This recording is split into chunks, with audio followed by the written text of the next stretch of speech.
নমস্কার বন্ধুরা, আজ আবারও হাজির হয়ে গেলাম আরও একটি রেসিপি নিয়ে। আজ বানাবো পালং পনিরের রেসিপি। চলুন বন্ধুরা, রেসিপিটি শুরু করা যাক। প্রথমে গ্যাসে কড়াই বসিয়ে তার মধ্যে দিয়ে দিলাম জল, আর জলের মধ্যে ধুয়ে বেছে রাখা পালং শাকগুলোকে সেদ্ধ করার জন্য বসিয়ে দিলাম। পালং শাকগুলোকে আমি 10 মিনিটের মধ্যে সেদ্ধ করে নিলাম। সেদ্ধ হয়ে গেলে পরে পালং শাকগুলোকে জল থেকে তুলে জল ঝরিয়ে নিয়ে একটা মিক্সিং গ্রাইন্ডারে বাটিতে আমি পেস্ট করে নেব পালং শাকগুলোকে। পালং শাকগুলির একটা স্মুথ পেস্ট আমি বানিয়ে সাইডে রেখে দেব।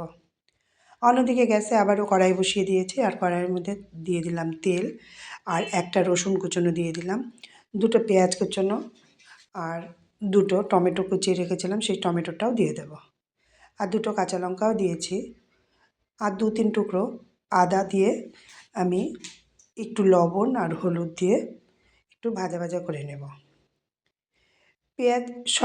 পেঁয়াজ রসুন এগুলো সবগুলো অর্ধেক ভাজা ভাজা করে আমি গ্যাস বন্ধ করে সেই পেঁয়াজ রসুনগুলোকে আমি মিক্সিং জারে তুলে একটা স্মুথ পেস্ট বানিয়ে রেখে দেব। অন্যদিকে আবারও গ্যাসে কড়াই বসিয়ে দিলাম, তার মধ্যে দিয়ে দিলাম বেশ খানিকটা পরিমাণ তেল, আর আরও একটি পেঁয়াজ আমি কুচিয়ে রেখেছিলাম সেই পেঁয়াজ কুচনোটাও তেলের মধ্যে দিয়ে দিলাম। একটু ভাজা ভাজা করে তার মধ্যে আগে থেকে যে আমি পেস্ট বানিয়ে রেখেছিলাম পেঁয়াজ আদা রসুনের সেই পেস্টটাকে দিয়ে দেব।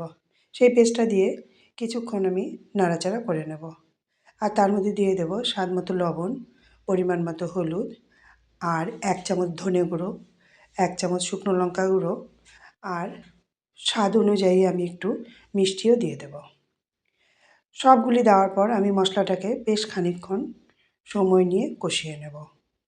যখন মশলা থেকে তেল ছেড়ে দেবে তখন যে পালং শাকের পেস্টটা তৈরি করেছিলাম সেই পালং শাকের পেস্টটা দিয়ে আরও কিছুক্ষণ নেড়ে চেড়ে আমি কষিয়ে নেব।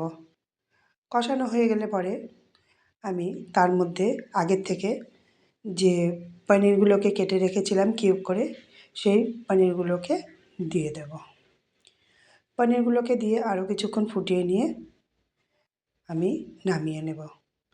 অনেকেই চাইলে এখানে ফ্রেশ ক্রিমও দিতে পারে, তবে আমি এখানে কিছুই দেইনি, আমি এভাবেই নামিয়ে নেব, আর গরম গরম পরোটা কিংবা রুটির সঙ্গে পরিবেশন করে দেব। বন্ধুরা, এভাবে একবার পালং পনিরের রেসিপিটি বাড়িতে বানিয়ে দেখতে পারেন, খেতে কিন্তু অসাধারণ লাগে। আমার এই রেসিপিটি এতক্ষণ ধৈর্য সহকারে দেখার জন্য আপনাদের অসংখ্য ধন্যবাদ রইল। যদি রেসিপিটি ভালো লাগে তবে অবশ্যই লাইক, শেয়ার, কমেন্ট করতে ভুলবেন না যেন।